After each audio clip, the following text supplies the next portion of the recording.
Politique, faits divers, spectacles, au cours de sa prolifique carrière, il a constitué un vaste inventaire de photos témoignant des grands événements de l'actualité qui ont marqué notre histoire. Alors, rendons hommage à M. Jean-Marie Villeneuve. Merci pour ces 5 décennies au service de la photographie et de l'information. Merci d'avoir touché tant de Québécois à travers vos images. Nous vous souhaitons une très belle retraite. Merci pour ces images. Bravo. C'est un certificat que je vous remets pour souligner toutes ces années de travail. Okay. Vraiment. Alors voilà.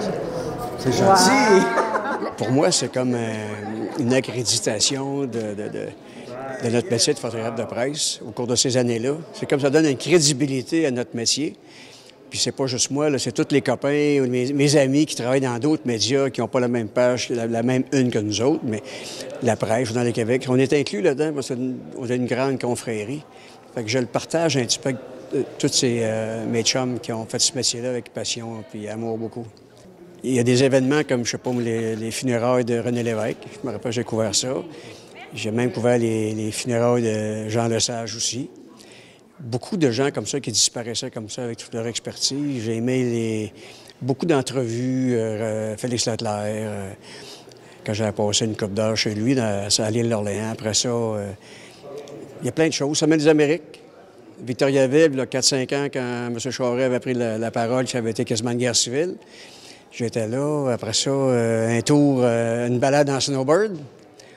Après ça, des balades aussi en hélicoptère quand on faisait l'examen des glaces en dessous des ponts jusqu'à passer Montmagny l'hiver à 5 heures du matin.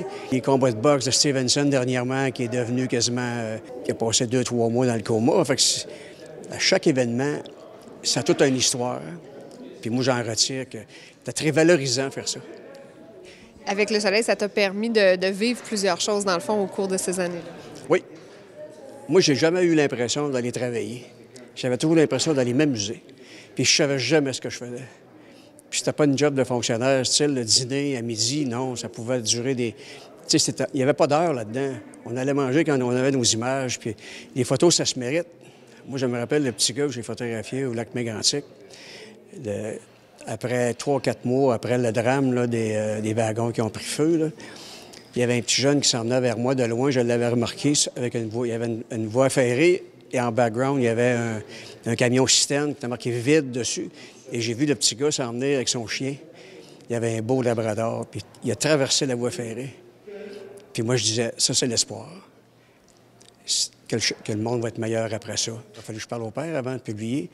Puis il me dit que le père me disait que son petit gars, depuis le drame, il n'allait jamais dans ce coin-là.